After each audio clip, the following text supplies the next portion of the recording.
Good morning and welcome to KidNuz. I'm Kim. Today is Thursday, January 26th, 2023. And we begin with a star-studded lineup set to sing and sign at this year's Super Bowl 57 pre-show. The NFL has announced that all musical entertainers will be accompanied by a hearing-impaired celebrity who will serve as an American Sign Language interpreter. Country artist Chris Stapleton is slated to sing the national anthem, while CODA Oscar winner Troy Kotsur, the second deaf person to win an Academy Award, will sign alongside him.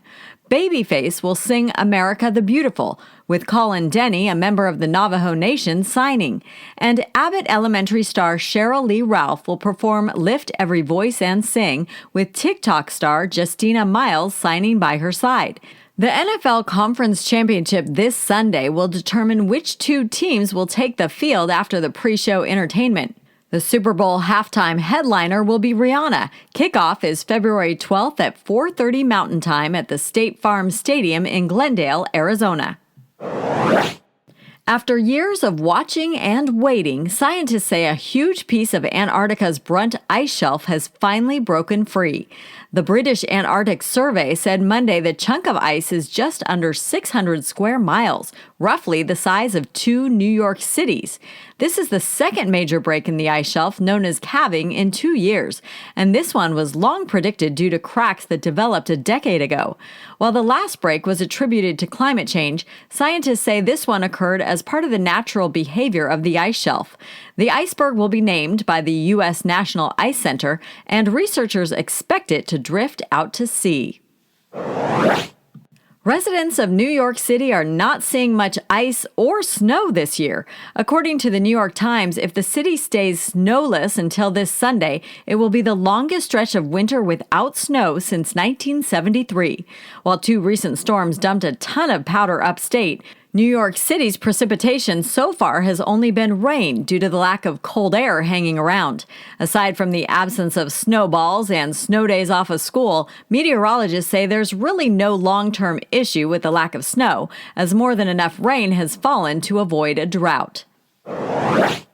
In other KidNuz notes, it now costs more to mail a letter. Last Sunday, the price of a Forever stamp climbed from 60 cents to 63. It's the third price hike in the past 17 months, and the U.S. Postal Service says going forward, we should all expect 2 increases per year. Reigning world champions Alexa Knierim and Brandon Frazier will take to the ice this afternoon in San Jose, California, for the start of their U.S. Figure Skating Championship Pairs Competition short program. The 30 and 31-year-old Americans won the title in 2021, but were unable to defend it last year as Frazier tested positive for COVID. And January 26th marks the most celebrated holiday in Australia. Australia Day honors the first permanent European settlement on the continent, but is now known to many as the day to rejoice in what it means to be Australian by welcoming new citizens, celebrating veterans, and acknowledging the contribution each person, past and present, has made to the nation. How do Aussies celebrate? By playing cricket, going to the beach, watching fireworks, and barbecuing. Or as the Aussies say, by throwing some shrimp on the Barbie. That's it for KidNuz. Now today's KidNuz quiz. What will Oscar winner Troy Kotsur sign at the Super Bowl pre-show?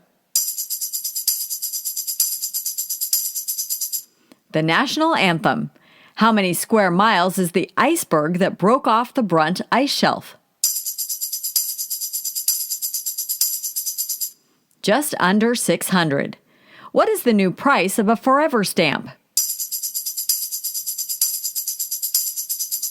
63 cents. What holiday is celebrated on this date down under? Australia Day.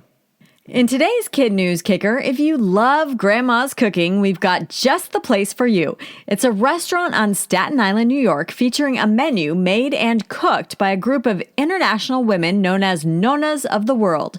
About a dozen Nonnas, which is the Italian word for grandmothers, take turns cooking the food at Enoteca Maria. According to the Washington Post, the casual 30-seat eatery has become so popular that customers clap for the cooks every night, and tables are booked booked weeks in advance. One of the Nona's 88-year-old Maria Gialinella has amassed such a following that she has her own Instagram page. The owner says Gialinella is not even 5 feet tall, but she's a powerhouse. In addition to concocting rich sauces, soups, and ravioli by hand, she is known for taking selfies with patrons and spends the night hugging people. Hello and thank you to our recurring donors, including Christine and Kenny Klein of Hollywood, South Carolina, Brittany Sula and her fifth graders in Lewiston, Minnesota, and Lessa Harding in Springville, Utah. And to our teachers and classrooms, Mrs. Dickinson's heroes at Fremont Elementary School in Merced, California, Ms. Sarah, who her students say is the best teacher at PS 118, the Maurice Sendak Community School in Brooklyn, New York, Mrs. Hernandez's Jaguars at North Loop Elementary in El Paso, Texas, and to Illinois for Ms. Drennan's Owls at Indian Grove in Mount Prospect, and Mrs. Foster's Roadrunners at Forest Road School in LaGrange Park. Thanks for listening, everyone. Please rate, review, subscribe, and share Kid News with all your friends and family. And we'll see you back here for more Kid News tomorrow morning.